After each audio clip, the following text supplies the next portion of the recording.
And we want to thank One Time Plumber for sponsoring our KRIM Community Spotlight Program. Good morning, Rim Country.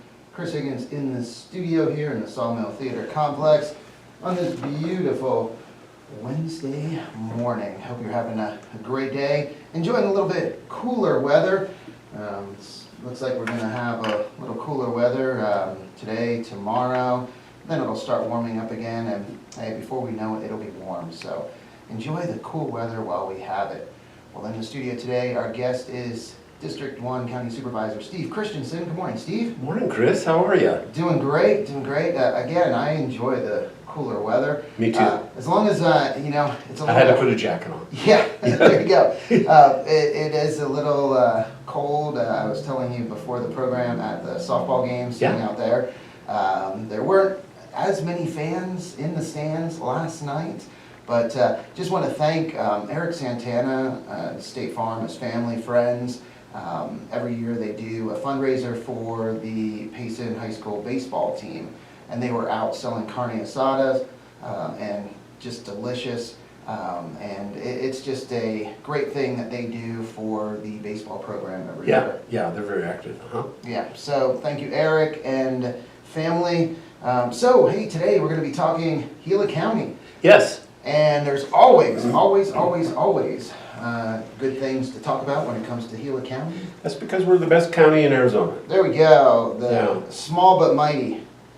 Small but mighty, you bet. We're right in the middle, and everybody wants to be here, but not everybody can be, so. Well, yeah, and something that I think, and you have highlighted multiple times on this program, I think something that makes Gila County very special is its diversity. Yep. Diversity in ecological, and just the different, you can go from kind of like a high desert up here into the largest ponderosa pine forest in the world. Yeah. So, I mean, it's very, very diverse. The lake, Roosevelt Lake. And really a lot of history here too. Mm-hmm. And so it's a great place. So we've been here over 35 years, and we'll be here for another 35 or whatever the good Lord provides, Yeah. And so, yeah, in fact, the offerings are growing for tourism. And people that live here as well. Like they just finished another trail that completed an entire loop up in Pine. The Two Ravens Trail, it's called, and they're continuing to make very significant improvements on the Highline Trail, and that should be done pretty soon. And so what that does is it not only makes economy, but it makes outdoor recreation available for everyone, whether you live here or whether you just want to come and visit. I saw the other day, and I just wanted to bring that up. Yeah, the MHA Foundation recently made a donation to the Highline Restoration Initiative, and that was the final funds that were needed to complete necessary reroutes in that final phase. Yeah, and that's great that people can donate. I've been asked to contribute to a couple of metal gates, nice gates along the Highline Trail where barbed wire fence crosses it.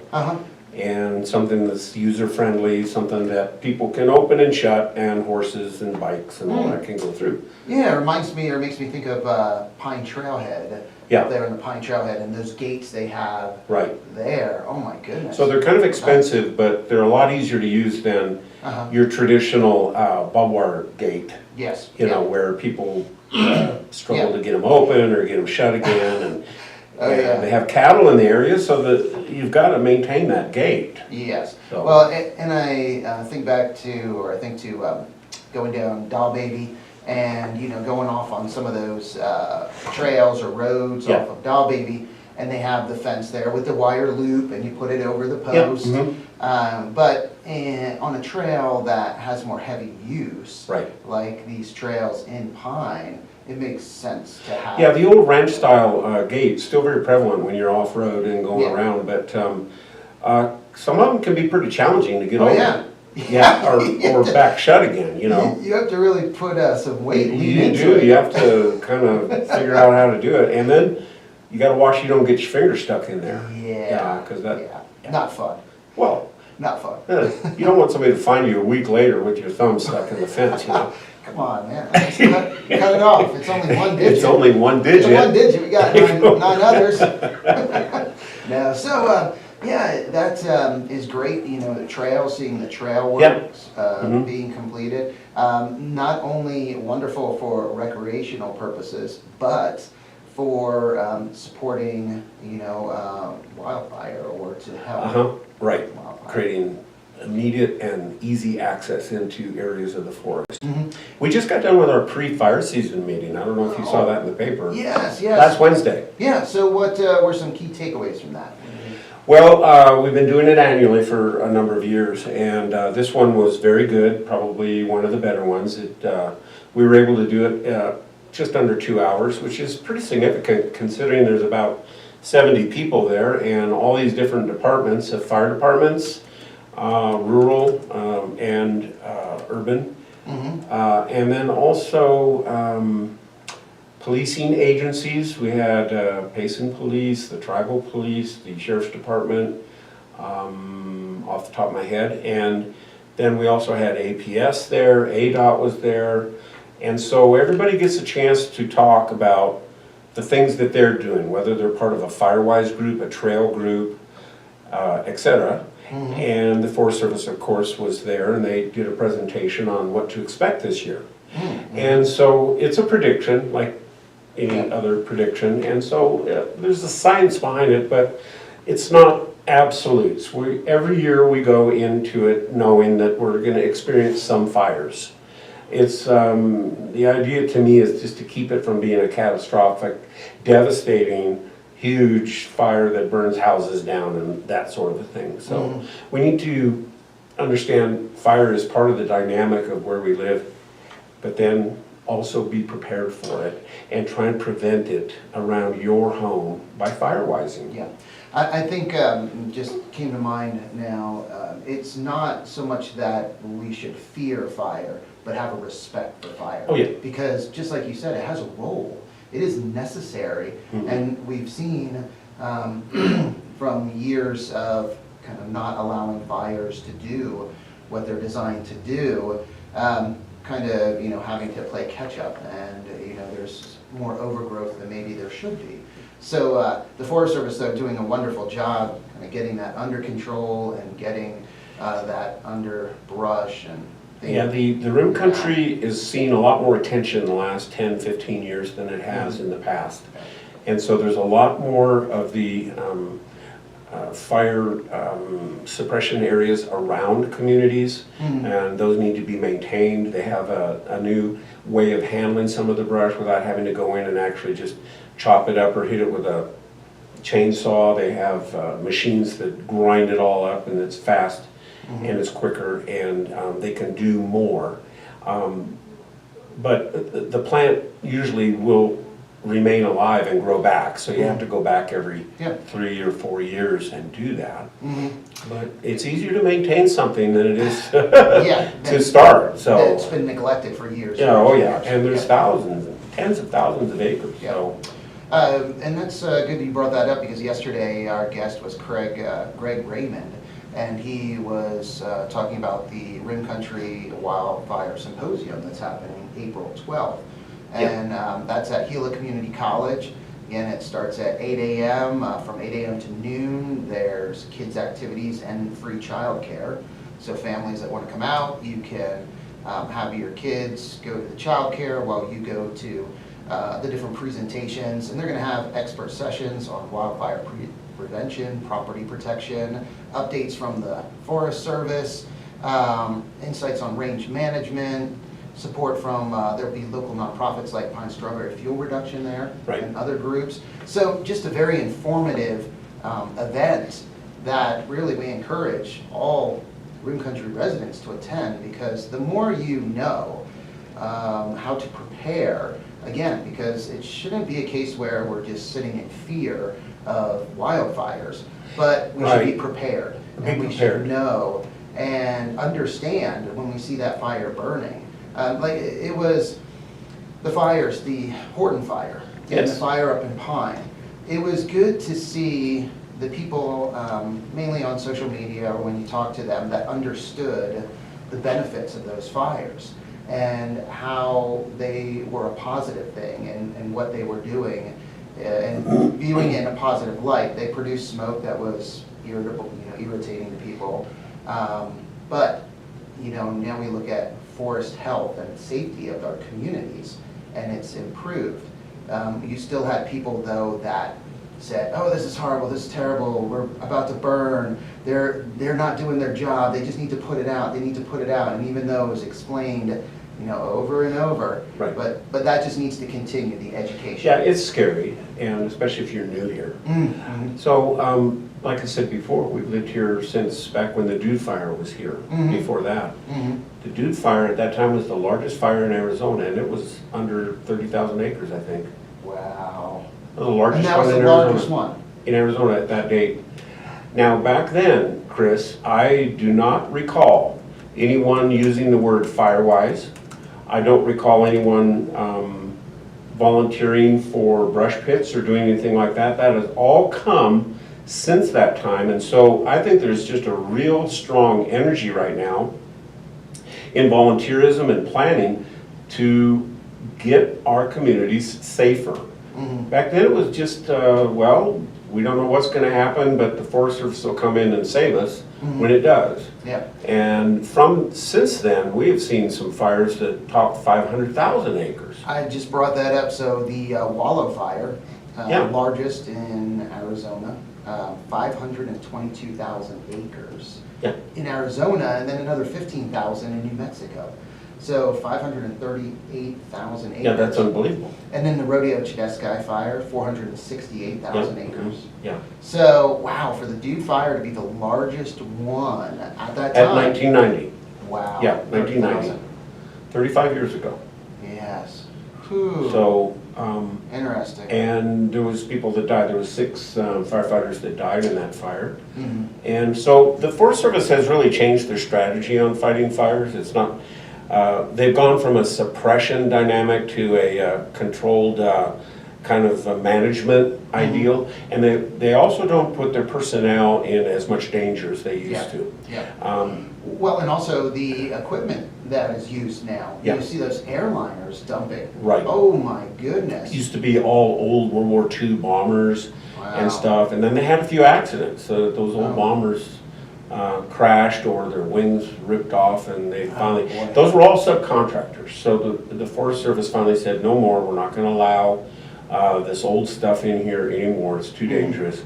And so then you started seeing the super tankers come in. Yeah. And yeah, a DC-10, Yeah. which usually is stationed in Mesa during our fire season. And I'm not sure if they're set up yet, but that will come pretty soon. It's still very early. Yeah. Our main month is like June, Mm-hmm. and so, Yeah. And it's good to now mention April 4th. So that's this Friday. yeah, Prisoners of Fire at Sawmill Theaters right here. And that is a movie, a documentary of the Dude Fire that killed, just like you said, 6 prisoner wildfire firefighters. They were just honored. That's great with that memorial up at the Dude Fire Yes. recently. yeah, there's, it's a real place, you can walk right to where they died, Yeah. yeah. And Yeah, so, so that I think will be very, very well attended. There's a lot of people in Grim Country still, like yourself and many others I've talked to that were here during the Dude Fire.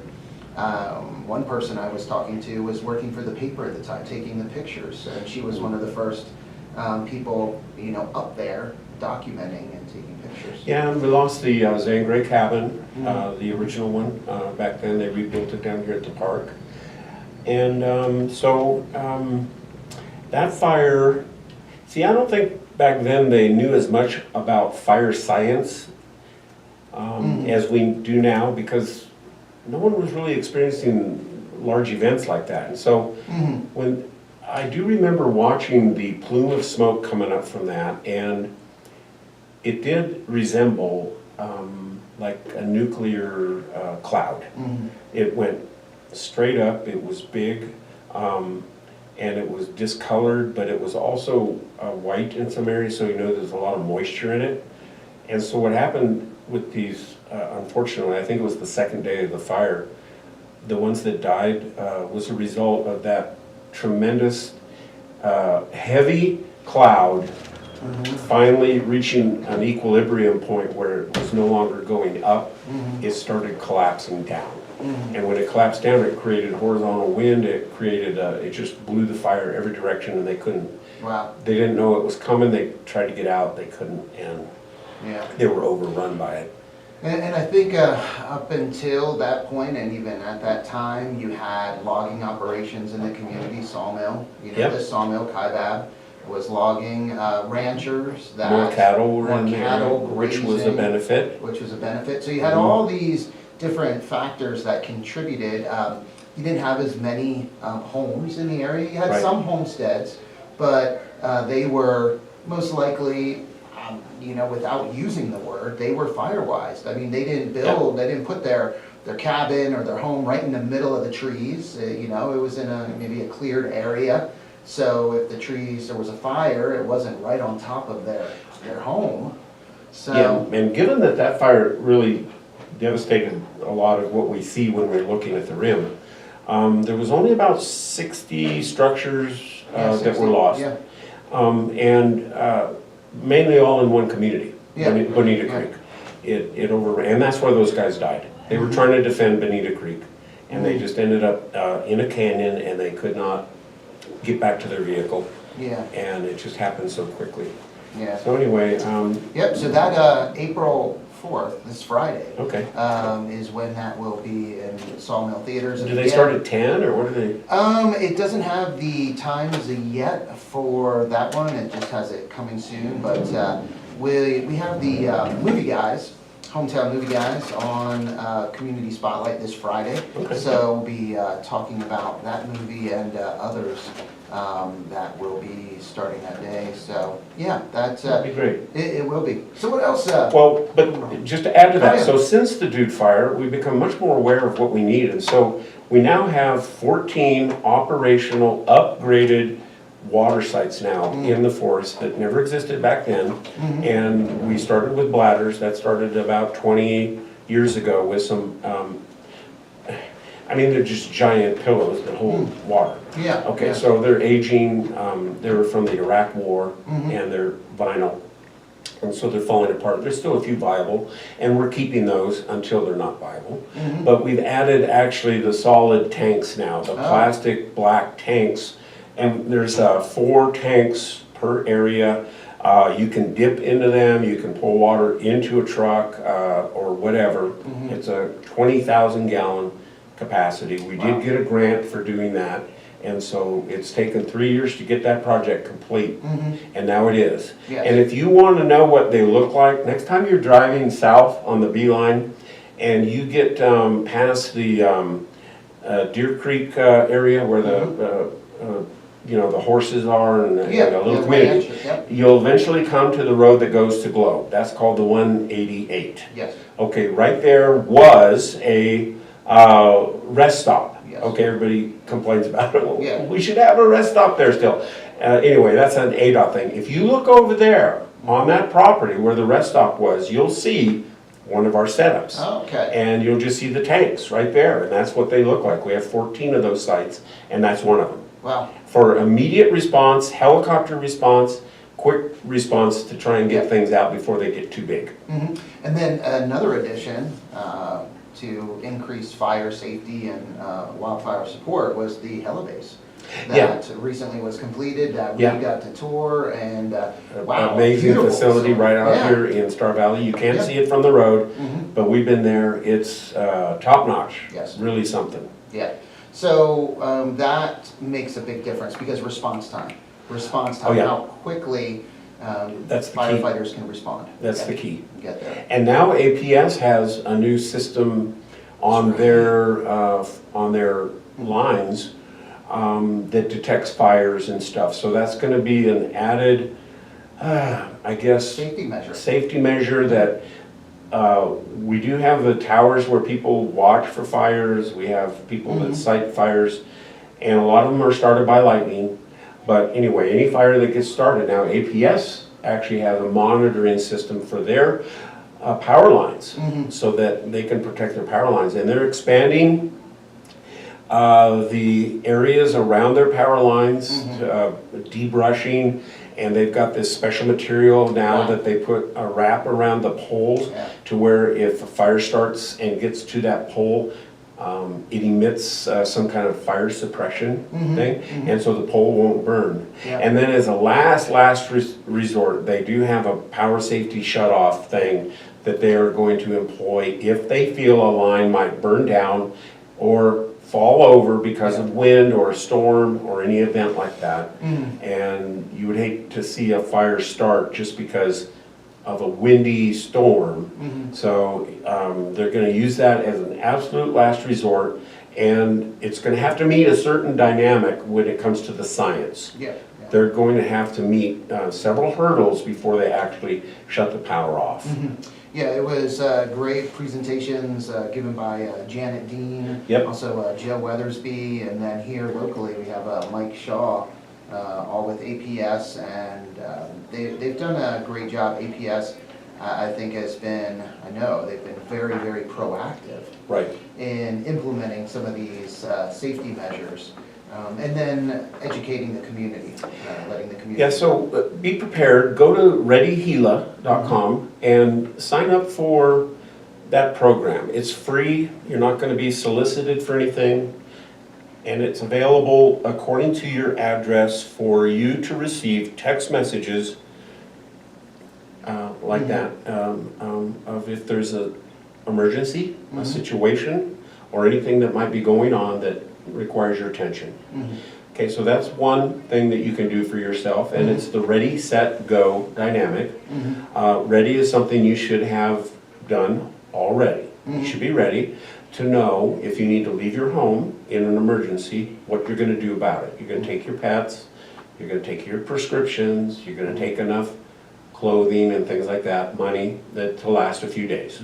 Any important documents that you want to take with you. And it doesn't mean your house is going to burn down. It just means for safety purposes, we're going to ask you to leave. All right, and so that helps emergency people to know that they don't have to go and rescue someone or all the people in a neighborhood that didn't leave. It's a precaution. Okay, so if someone advises that, I would recommend you do that.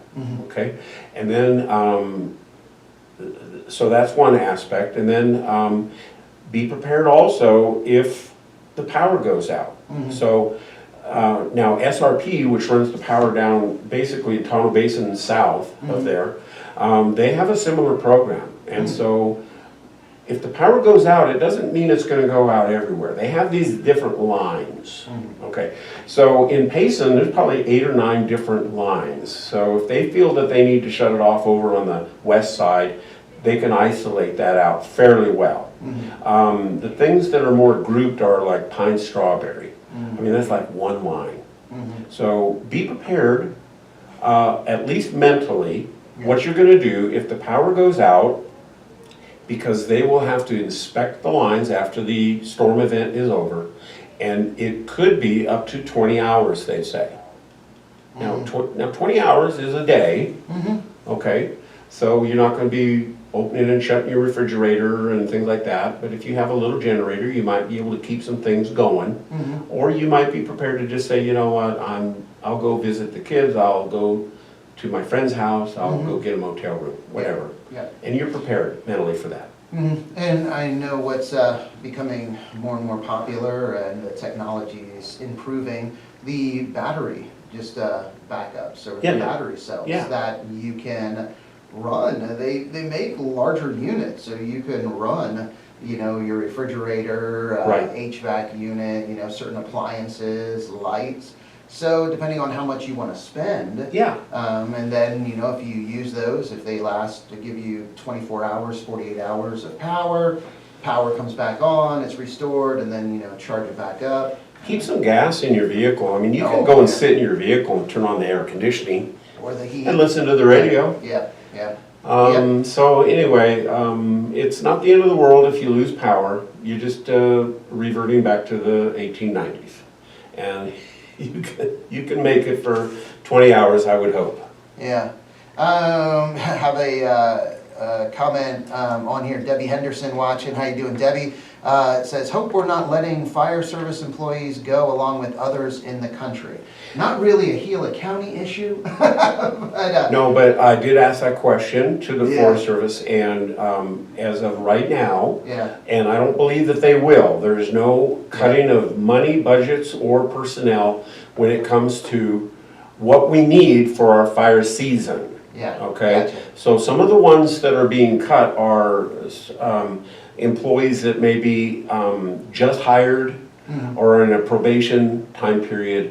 And I don't know who they are. Yeah. I don't know how that works. I don't know if it's going to affect us here Mhm. locally. Yeah, So all federal departments are at risk of some cutbacks, yeah, but when it comes to fire, handling the fire, emergency fire, I don't think they're cutting back. yeah. They can't. They can't just say, well, we're just not going to spend the money to fight the fire. I don't see that happening. Yeah. If that happens, I'm going to scream bloody murder.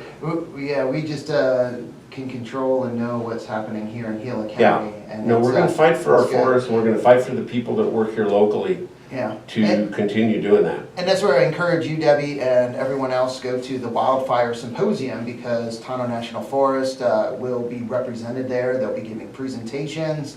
So you'll be able to even ask those questions to them directly, Right. and they'll be able to give you accurate answers, to that. Yeah, and be courteous to them. They're not the ones that are doing any cutbacks. They're the local yeah. people. They live in our community. They work for the Forest Service, but a lot of the policies and things that are out there are not ones that they have made. They're just Yeah. working in a system, and so. Yeah, no, that's where, I think it's usually the case, yeah, don't you should never take it out on the government employees. If you want to be mad at someone, be mad, and sorry, but at the elected officials. Be mad at the policy, yeah, At the the elected policy officials, makers, the ones that or, make the policies, because, because they're governed to follow those policies. They Yes. have to do Yeah. that as part of their job. yeah. But I've worked with all of them here, and they're all great people. Yes, oh, amazing. Yeah. Well, it's anything last minute, I mean. it's- Well, April, I'm gonna let you know, is National County Government Month. We just Oh. had a proclamation. And I don't know if people realize, but county government is where the rubber meets the road in many situations. Federal and state mandates, laws, and programs and all that stuff filter through the county. And the county is the one that has to sort of get things rolling and implement. The county collects taxes, the county distributes this and that. It's kind of a big deal. So it's National County Government Month, and we just celebrated National Vietnam Veteran Remembrance Day. I think that was March 29th. There was an event over at the Elks on it. It was great. We just got a report from the Auditor General on how we're doing. We're doing great.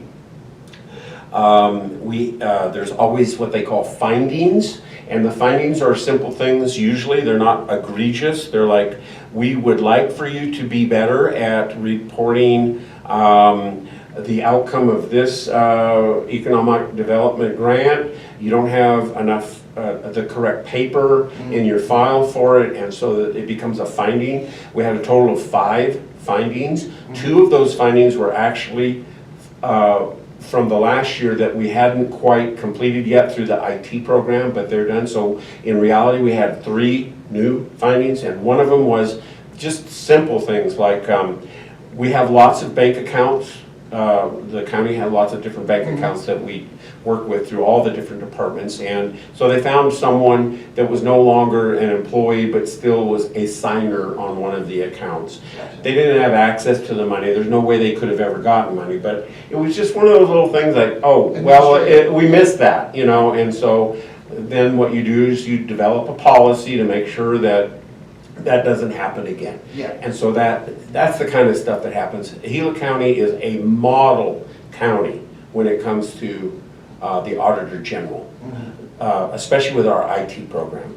Our IT department is so secure, and we're so proactive, and they love what we're doing.